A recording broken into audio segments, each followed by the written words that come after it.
asking about wet dreams during the period.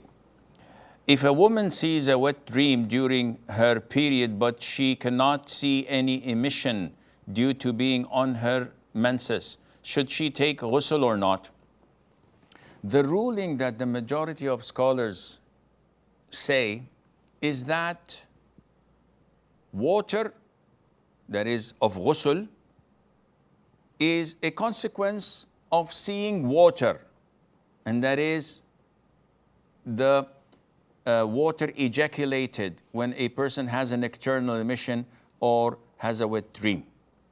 So if a person sees and remembers and recalls an erotic dream, he wakes up, he checks, he doesn't find any emission or ejaculation.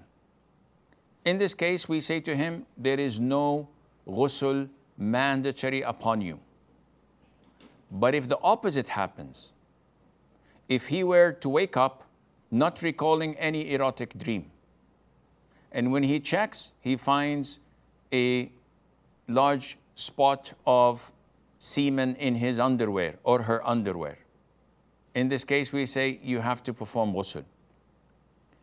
Therefore, if a woman on her period, she sees a dream, she wakes up unable to distinguish whether she ejaculated or not, due to the fact she has her period.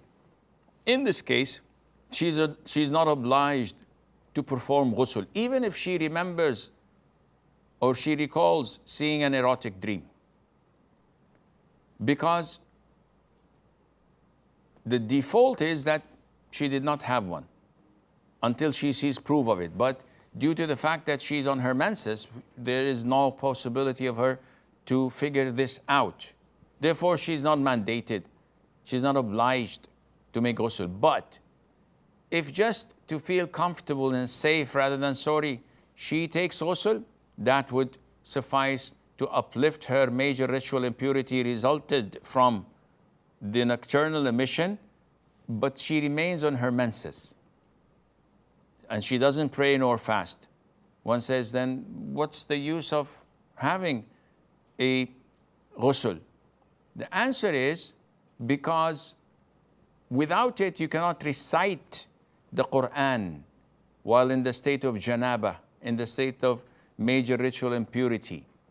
Once you perform ghusl, even if you're on your period, you can recite the Quran, you can read the Quran without any problem, and Allah Azza wa Jal knows best.